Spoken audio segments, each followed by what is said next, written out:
Let's talk sexual consent. So, what's consent and why is it such a big deal? Consent is both parties agreeing to what is happening in a sexual encounter. And it's a pretty big deal because it could impact you socially, emotionally, and legally.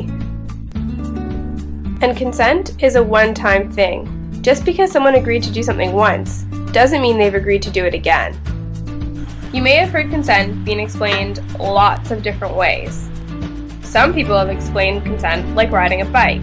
You can go on a bike ride with someone else, but if they say no, you shouldn't throw them on the bike anyways. Some people explain consent like making a cup of tea.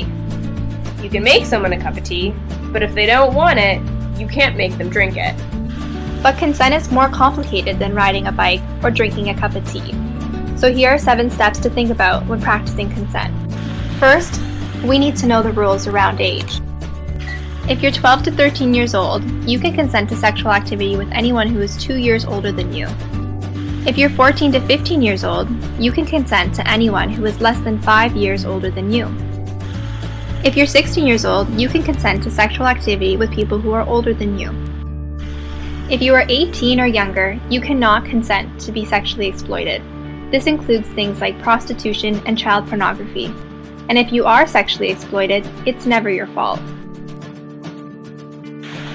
Another important rule is that being impaired is not an excuse for not explicitly gaining consent from the other person. For example, let's say Xander and Haley get drunk at a party and walk back to Xander's house. Once home, Xander immediately passes out, yet Haley still tries to make out with him. The next day, Haley tells Xander that she was so drunk, she doesn't even remember what they did when they left the party. In this situation, being impaired is never an excuse for not getting explicit consent. It's important to remember, anyone can say no at any time, even if they previously said yes. When someone tells us no, it's important that we respect that. Here's an example for you. Roy and Casey are dating. Casey is uncertain about whether they should have sex, but one night he agrees to having sex. As they engage in sex, Casey says, "Wait, stop." Roy nonetheless continues. Afterwards, Casey is upset. Roy apologizes but says they were past the point of interruption. In this situation, there was initial consent, but the consent was withdrawn. Roy should have respected when Casey said stop, because this was not consent. Both people have to give consent to any sexual activity. This includes anything from hugging and kissing to having sex. Even if you are in a relationship, you still need to gain consent. In this situation, Jennifer is excited to see her friend, but she should ask them if it's okay to give them a hug before she touches them. Sometimes we feel forced into saying yes, but this is coercion, and this is not consent. Coercion is pressuring someone into doing something they do not want to do. This can include things like harassing, intimidating, blackmailing, or threatening someone. Let's look at an example. Anne and Sam have been dating for about a year. Sam starts pressuring Anne to cross her sexual boundaries. She tells Anne that if she really loved her, she would do this, and if she doesn't, she threatened to break up with her.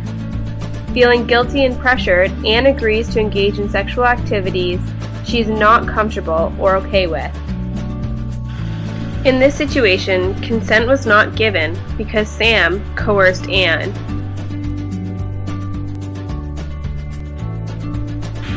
If you're under the age of 18, you cannot engage in sexual activity with someone in a position of authority.